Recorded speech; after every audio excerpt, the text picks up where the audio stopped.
I'm ready. So let me introduce you officially. All right.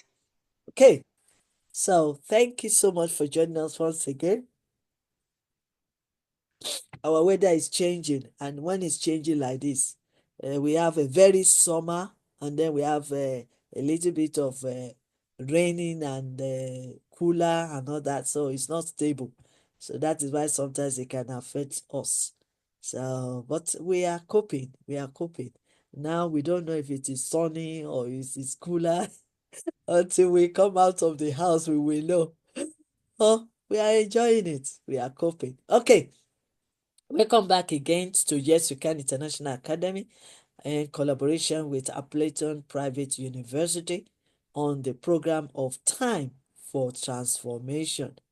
We've started this journey of our global online diploma masterclass since May. We are now in July. Hopefully, we'll finish up at the end of July, and then you'll be able to do your dissertation within August, and then we can come back for our celebration in September. We've covered mindset, personal development, emotional intelligence, artificial intelligence, financial intelligence, leadership, and management. That is all what the modules that we are covering. An amazing, amazing woman from Zimbabwe, Professor Dr. Patricia Gonde, the educationist, keynote plenary speaker, and lecturer, will be sharing with us again on emotional management.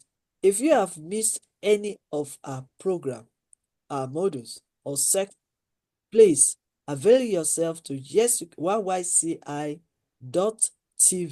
YouTube channel and watch the programs.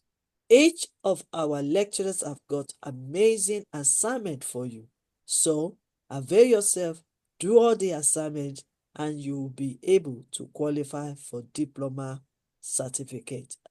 Okay, so this is about Professor Dr. Gonde. A candle loses nothing by lighting another candle. James Keller, she said. She is also the candle that brings light into the world. Yes, I can agree on that.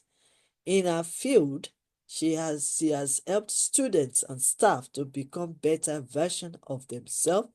Teaching has always been her passion, purpose, calling, and ministry. So you can see she knows herself and she is developing herself and at the same time demonstrating herself to the world to see.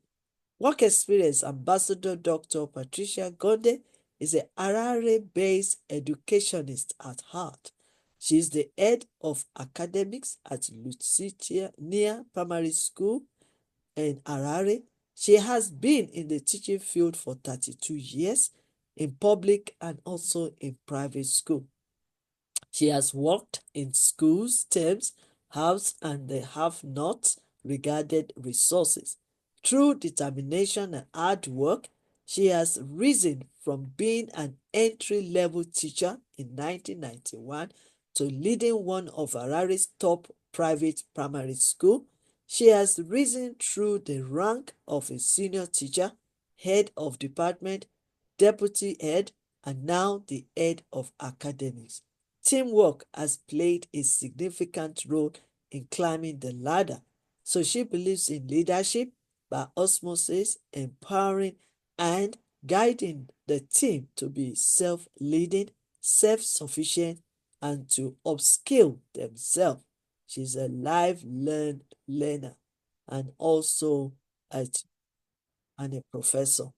So on this note, you can see I'm showing her profile. So if you want to get in touch with her, you are free to do so to learn valuable. Okay, I want to welcome my one and only sister from Zimbabwe. I don't know if I know any other person.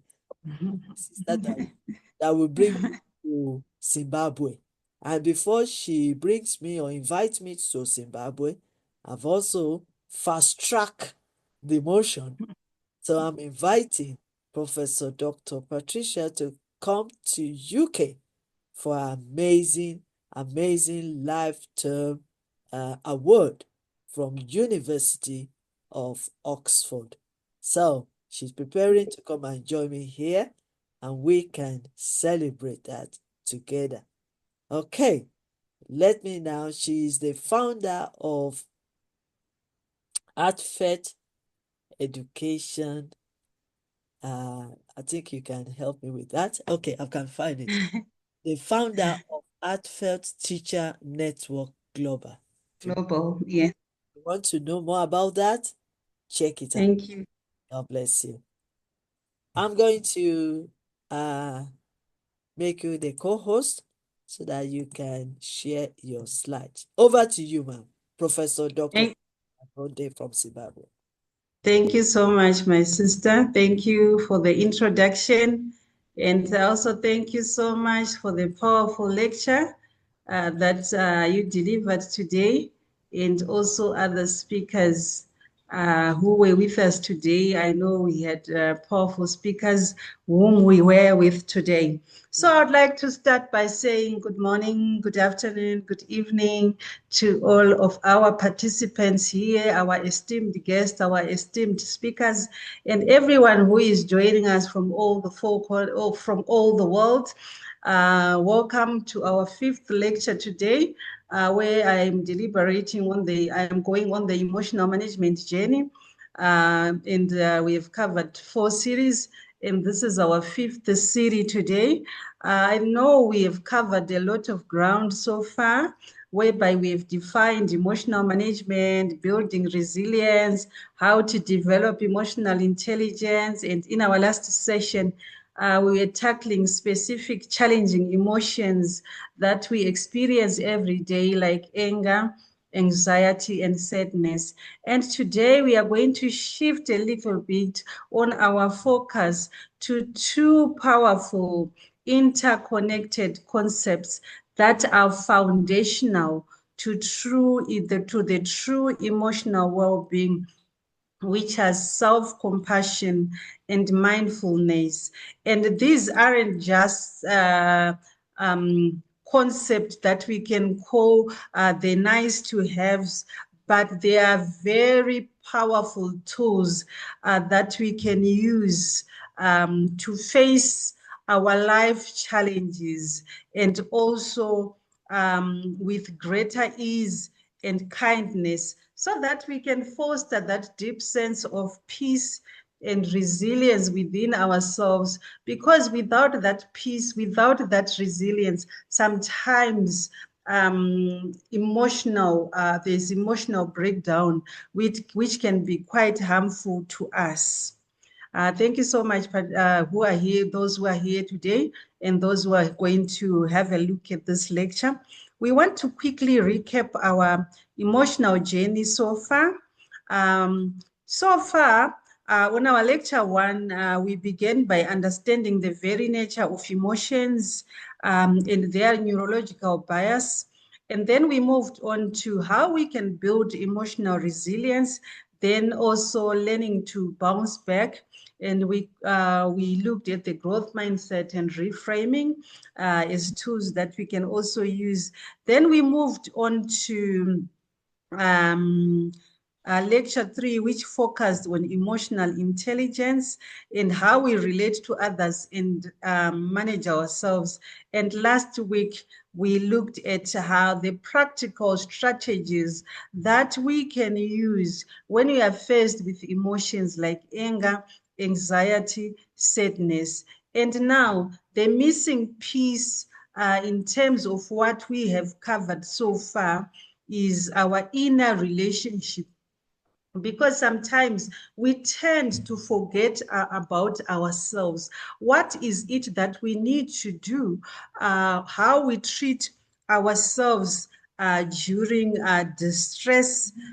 So we want to look at that one, because we face so many challenges when we also have difficult emotions that can arise. Our automatic response all the time, especially me. I can talk from my own self that sometimes when I'm faced with difficulty, when I'm faced with stress, or sometimes there are challenges that have come my way, there are those roadblocks that they've come my way, the first thing that I do is, I don't know about you, but it is often self-criticism. Why did this happen? Is it because I didn't do such so and so? Or we tend to judge ourselves. So self-compassion and mindfulness offer a powerful alternative that can transform our inner landscape that is within us ourselves, because sometimes we tend to go and help others there and forget about ourselves. So we want to look at, we want to look at what do I mean by self-compassion? Yes, we talk about compassion about others, but what is it that we want to talk about? Self-compassion, because at its core, self-compassion means that we need to treat ourselves with kindness, because I've seen that we tend to be rough on ourselves and forget about what. Though let's not forget ourselves. We need also to care and understand, especially when we are suffering, failing. We have also, in one situation or another, in this life on earth, sometimes we face failure. Or feel very inadequate. There are some times where you are faced with, you are in a lecture room or you are at the workplace whereby people are discussing, or maybe they are talking about their successes or so forth. And then you feel that I don't think I fit in this room. I'm very inadequate. This is especially important when we are suffering that feeling of inadequate or facing perceived failures. It is very important to clarify what self-compassionate is not and what it is. When we are talking about self-compassionate, maybe some people think that if it's feelings pity about yourself. No, it's not self-pity. And also it's not dwelling on our problems, but acknowledging the pain that comes with the warmth. It is not about wallowing in our pain, but rather acknowledging it with a bit of warmth. And critically, it is distinct from self-esteem, because self-esteem normally, it often fluctuates based on our successes. When we are successful, it boosts our self-esteem, or how we compare to others. Self-compassion, however, is about that unconditional kindness. It is available to us always, whether we succeed or whether we fail, making it to be much more stable source of inner strength.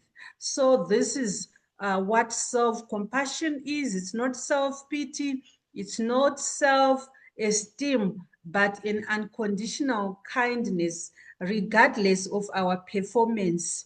And it's always available, even when we are facing that failure.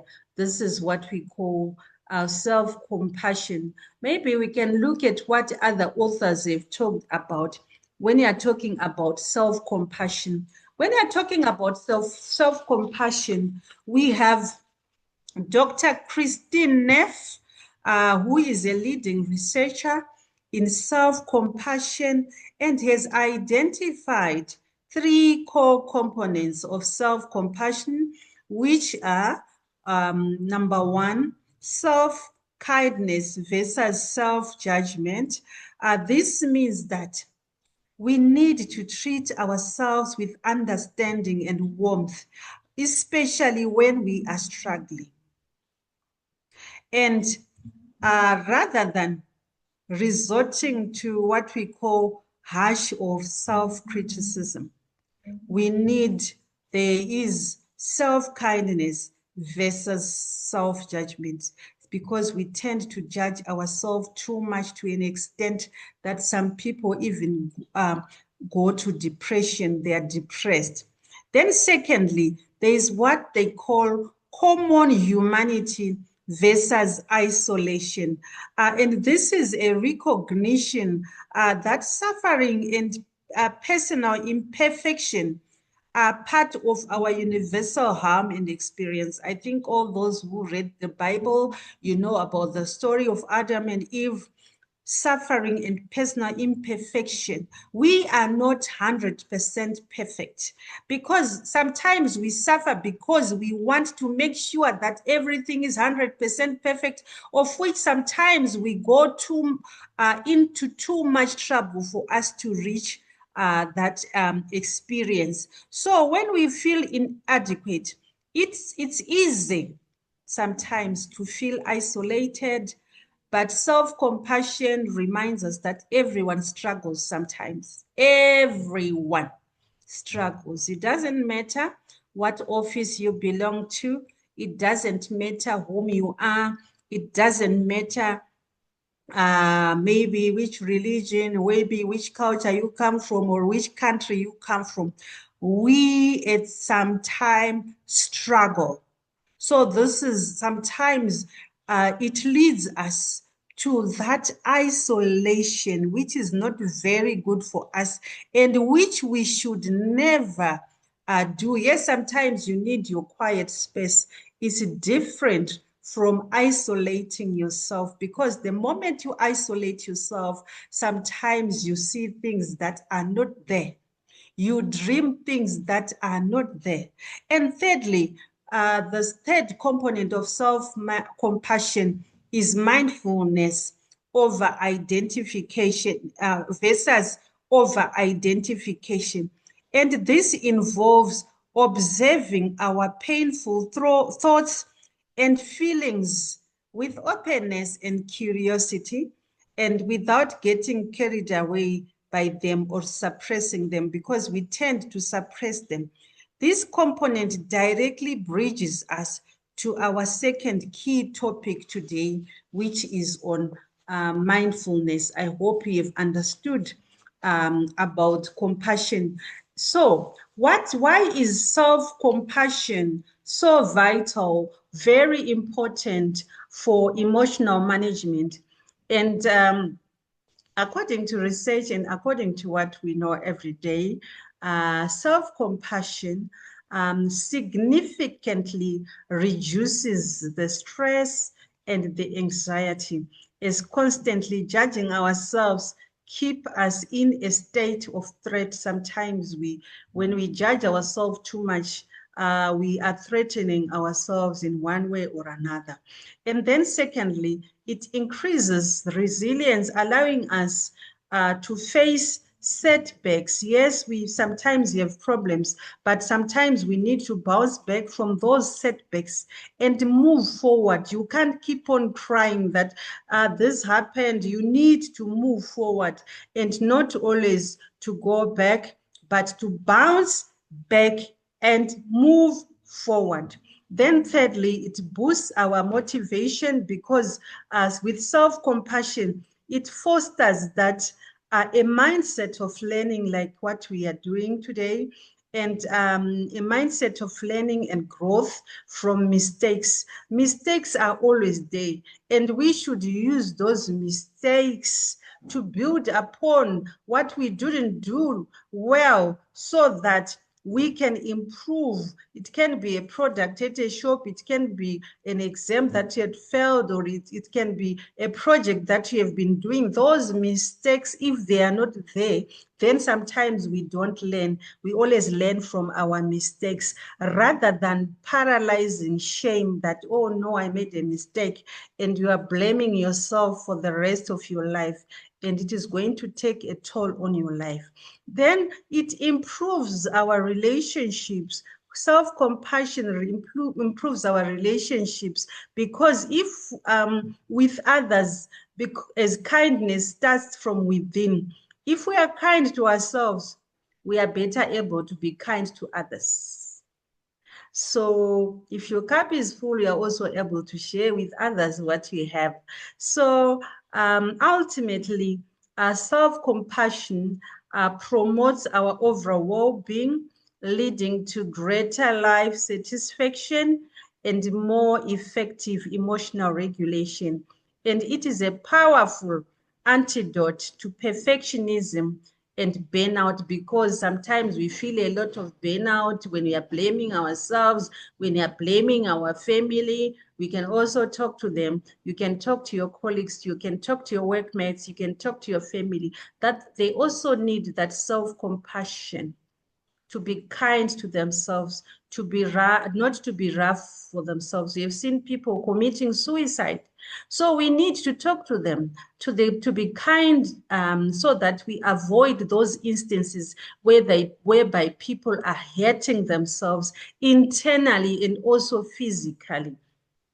Now we need to turn now our attention to mindfulness. And when you are talking about mindfulness, it is paying attention in a particular way on purpose in the present moment and not judgmentality. So you see how it is interconnected to self-compassion. And we also have an author, and Dr. John Kabat-Zinn, who is a pioneer in mindfulness, who defines it that way, that mindfulness is paying attention in a particular way on a purpose in the present moment and not judgmental. So it is very crucial to understand that, wow, meditation, I know that most of people, they practice what we call meditation. It is a common practice for cultivating mindfulness. Mindfulness itself is a quality of awareness that can be applied to anything, from eating a meal, the mindfulness, mind your own. We have seen people say, hey, mind your own business, don't leave me. Eating a meal or walking to listening to a lecture. Our minds, they normally wander constantly. That's why we said they are the wandering minds. They always wander constantly, dwelling on the past, going back to the past. Yes, we said we learn from our mistakes, but dwelling on the past or worrying also about the future. So mindfulness gently brings us back to the present moment, the here and the now. So the breath is often used as a simple and accessible anchor to the present moment, providing us with a consistent point of focus.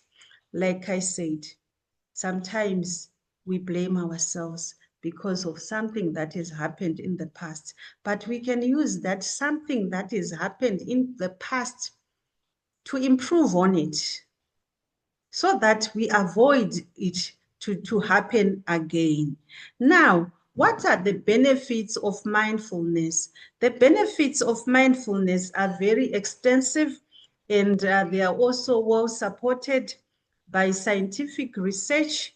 Mindfulness, it's mentally, it can significantly improve um, your focus and your concentration, and also reduce the tendency to ruminate, like I talked about the cow, that it ruminates, and worry. And then it can also enhance our cognitive flexibility, which is our ability to shift perspectives. Then emotionally, what are the benefits of mindfulness? It leads to greater emotional regulation, and we have got that increased self-awareness and empathy, and you become less reactive to triggers. Remember, I talked about the triggers, and it enhances self-awareness and can also increase our empathy towards others, because the moment we feel empathy for ourselves, then you can also feel the empathy toward others. And as a powerful tool for managing challenging emotions, it is proven to reduce stress, anxiety, and depression. That is mindfulness. So we've got these tools that we can use to help ourselves. Then lastly, the benefits of mindfulness. Sometimes our hearts are racing too much. So it also lowers our blood pressure. It has been linked to lower blood pressure according to research. And it also improves our sleep quality because you can go to sleep when you know that you don't have anything that you're thinking about. And then the research has also shown that it boosts our immune system. So it is truly a holistic practice for the well-being, being mindful. So those are the benefits of mindfulness.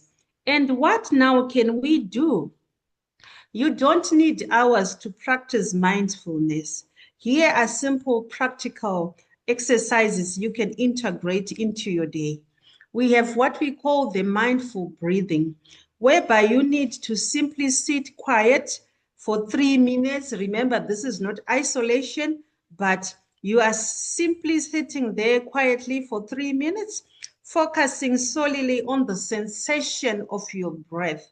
You can go and read about the 5-way type of breathing. And also, when your mind wanders, you need to gently bring it back. So you need the simple focus on the breath. Then number 2, a body scan meditation, whereby it's normally done, it's about 5 to 10 minutes, whereby you need to lie down or sit comfortably and systematically bringing your awareness to different parts of your body, noticing sensations without judgment. Even 5 or 10 minutes, I think it can help you to calm down. Then we need to look at mindful eating and walking. And this is where sometimes most of us are found guilty. Sometimes when we are sad, sometimes when we are depressed, we go and buy chocolates, we go and buy food and we eat. But we need to be mindful about our eating or our walking. You need to choose a single activity, perhaps eating a piece of a fruit or something very healthy, or walking to class and paying attention to all your senses. Pay attention to the sight, to the sound, to the smell, to the taste, to the textures. Bringing awareness to different parts of your body, this can help, and we have tried it. And finally, the stop practice, where we need to stop, take a breath, observe, and proceed. As for stop, take a breath, observe, and proceed. For challenging moments, you need to stop whatever you are doing. Take a deep breath. Observe whatever is happening within around you, and then proceed with intention. These are simple but powerful ways which we can use to anchor ourselves in the present. It's a quick pause for challenging moments, which we can also do. Then we have the true power of self-compassion and mindfulness comes from integrating them into our daily life, not just during formal practice. Let's think about the formal and informal practice that we can do. With formal practice, it is dedicated meditation time. Informal practice is about bringing awareness and kindness to every day, bringing that same quality of awareness and kindness to everyday moments, especially maybe you're washing your dishes, you're waiting in the queue, or even during a difficult conversation. And then a great way to integrate self-compassion is through what we call self-compassion breaks. When you are struggling, you need to pause and you need to acknowledge. And this is a moment of suffering. This is what we call mindfulness. Then remember, suffering is part of a life. This is what we call common humanity. Or sometimes you need to tell yourself that I'm not alone in this. Have you ever felt that you've got someone who is very sick or someone who is not feeling well? Then you take that person to hospital. Then you see that, oh, or even yourself, when you are sick and you go to hospital, then you see that there are people who are even who are ill more than you. And sometimes you need to tell yourself that maybe, may I be kind to myself in this moment. So that that is what we call self-kindness. And remember the concept, what that we call the gentle return. Your mind will wander during mindfulness or self-criticism, but it needs to arise during self-compassion. And the key is to gently guide yourself back without judgment, reaffirming your intention to the present, and also to be kind about yourself. I know I've been talking too much, and now I think I need to conclude. In conclusion, I would like to say that self-compassion and mindfulness are not just foundational for emotional well-being. They are not just fleeting trends. They are foundational practices that we can use to empower ourselves to cultivate that inner peace that we need and bring back or build what we call profound resilience. You have seen people going into buses, going into cars, or someone walking across the road when there's a car coming. That person doesn't have that inner calmness. That person doesn't have that inner peace. That person is wandering. The mind is wandering. So we need to teach ourselves to relate to ourselves and also to our experiences with kindness and presence, transforming our relationships with difficult emotions. So like any other skill, mindfulness and self-compassion, they require constant practice. So we need to start small, be patient with ourselves, and remember that even in a few minutes a day can make a significant difference. You now have a powerful tool that we can use to cultivate our inner calm and resilience, so that we can also face the life challenges together with greater wisdom and kindness. So next lecture, we are going to look at emotional regulation in relationships and conflict resolution, then exploring how managing our own emotions enhances our connections also with others. Thank you so much for being with me today. I know that I was rushing here and there. I hope we have got takeaways from this lecture today. Thank you. Over to you, my dear sister, Professor Dr. Queen Elizabeth. Wow, wow, Thank you. wow, wow. But before we move on, I know we're going to round up the section for today. Well, there's a section that the slides, I think it's maybe 2 to the end or something, where you let us in, I mean, you show us how to meditate 5 minutes, think, and also that. Do you still remember that chart? On meditation? Yes, you know, where you give us the 2 minutes to breathe to Yes. yeah, that particular chart. Is it possible for Mm. us to use at least another 5 minutes for us to practically do something on this section? It's all right, not a problem. Okay, so I'm You ready. want Are me? you ready for Okay, at least for 5. Yes, for 5 minutes. Yeah, so that Okay. we can like start the motion from this section, and then we can in our own time we can continue. I mean, you made All mention right. 2 minutes of thinking, meditation. Mhm. You remember? So lead us Mhm. quickly, and then we can end. All right. Thank you so much, everyone. Yes, now we need to do the mindful breathing, whereby we need to take a 3-minute breath space. We need to simply sit quietly for 3 minutes. It's now from my side, it's 25 past 2 or 25 past 1 day in UK. Then we need to focus on the breathing that we need to do. You stop, you take a breath, and then you need to observe what has happened to you over the past week. Then we need to proceed from there. Okay. So let's start. So which one are we doing first, the meditation or the breathing? I wanted to do the breathing. Okay. Okay. Yes. You want me to do the meditation? Yes, the breathing. The breathing will be okay. All right, it's okay. Let's do the breathing. Okay. So everyone, let's stop whatever we are doing.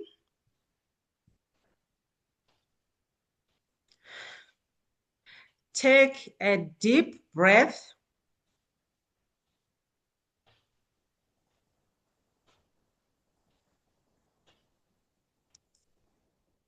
Let's observe what's happening within and around us.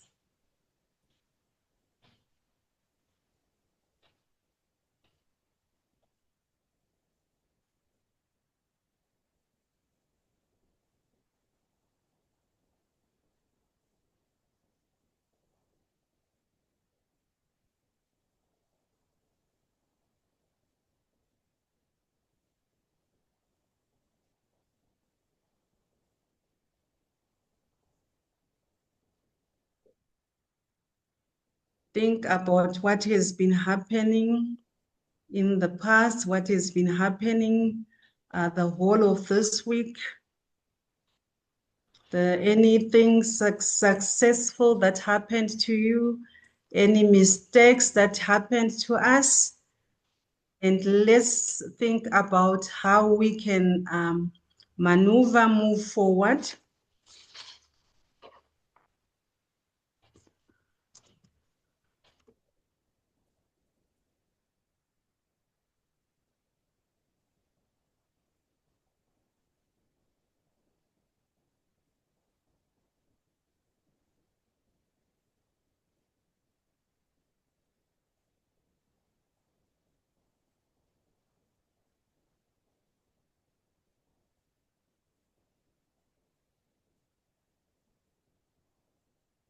And then what thoughts are running through our minds? What emotions are we feeling? What sensations are present in our body? We need to notice them, acknowledge them without trying to change or fix them.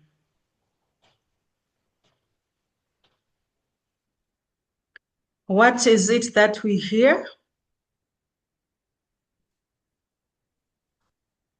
What is it that we see? That we smell or feel wherever we are?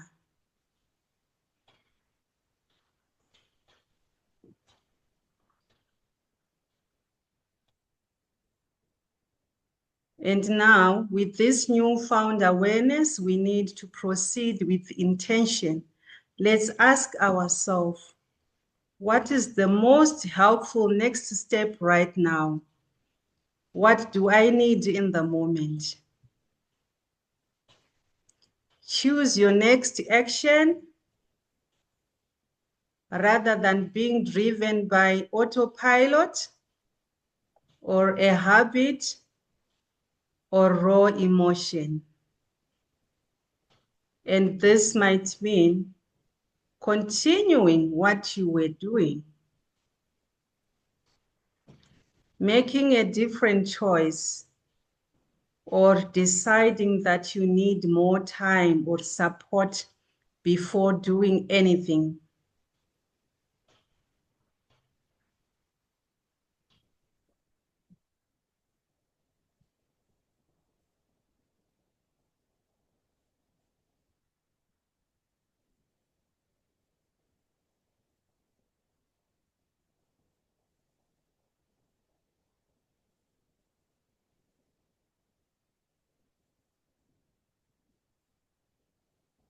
Thank you. Thank you. I hope it has helped. Wonderful one. Thank you so much for teaching us amazing on this emotional management and also seeing us through, leading us to this 5 minutes of breathing and also reflection. I really appreciate it. Thank you so much, Dr. Patricia. And I Thank you so much, my sister. believe that you'll be able to send me the notes and also the assignment. Yes. And then I'll be able to share it. So this All is right. where we end this program today. It has been a very busy day, long day, because we started 10 o'clock with Professor Dr. Suprata, and then we had a very special guest in our midst, my own lifetime mentor, Professor TPS, and then we have myself to share on personal development. And to crown the day, we had Professor Patricia Gonde to share with us on managing our emotions. What a wonderful day to end this program. Wow. I want to say thank you so much to all our great learners. We want to thank Dr. Samina, Ambassador Additional, Ambassador Thank you, Betty. ma. God bless you, ma. Thank you so much. And yes, Chief Topechukwu Princess, thank you so much, ma'am. Thank you, ma. God bless you, ma. Bless you. Thank you, ma'am. And thank you also to Ambassador Lukman Nuruddin. So we have only few minutes to end this program. So let me see if Dr. Samina has anything to say, and then we can close for today. Dr. Samina, quickly. It was a wonderful lecture. I appreciate Dr. Patricia and all the lectures she has given us are wonderful, and especially this practical breathing and meditation and doing like this. It is wonderful that how we sit quiet and we have to observe what has happened in the last week and what is our action now. What should we do? We see, hear, smell, touch everything around us. So we feel lively in this lecture. And I thank you so much that how beautifully she prepared the slides. Beautiful. Colorful, wonderful, beautiful. And I appreciate her for the hard work she has done. May God bless her and give her knowledge to do like this. It is very beautiful and for learning purpose. And how she recap her last lectures, all the data which she given us on this platform of the 5 weeks. It is wonderful. I appreciate you, madam. May God bless you. God bless you. Thank you. Thank you. Thank you. Thank you so much, Dr. Samina Evelyn. I think Chief Ambassador Dr. Topechukwu also want to do the closing remark. You want to say something quickly? Chief Topechukwu Princess? Okay. Wow. All I want to say is that thank God for this. I've really learned a lot. I wanted to ask question during the time of when you are talking about being patient.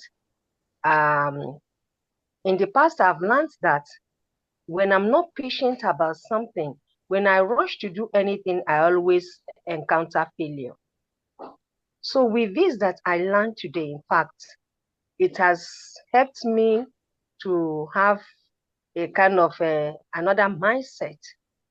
I was telling myself that even that's why I even sent message. I sent message based on that. I'm telling myself that come next time, whenever I have an inspiration, Truly, it could be that God is the one laying it in my heart to do. But I'm going to be.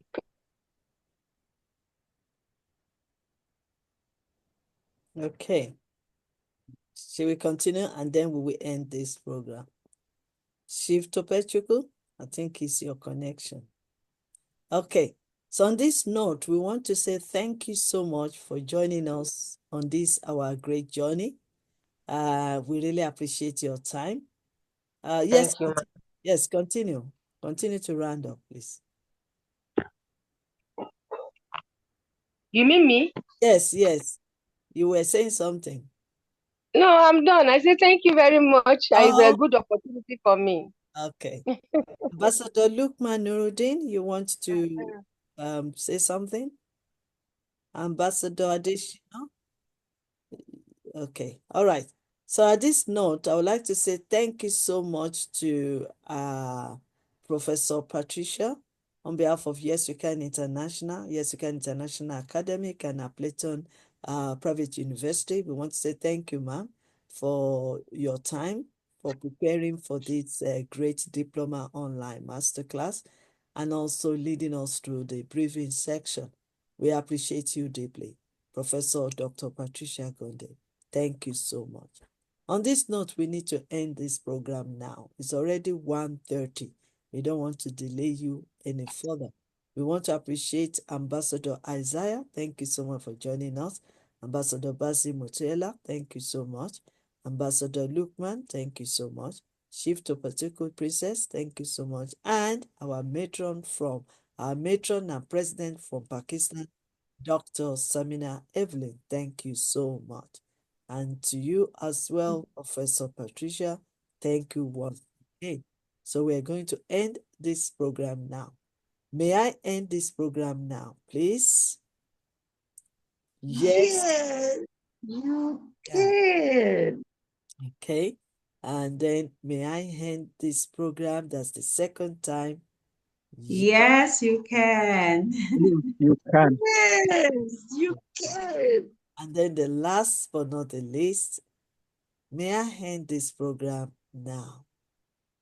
Yes, Yes, You you can. can. you can. Thank you. Thank you.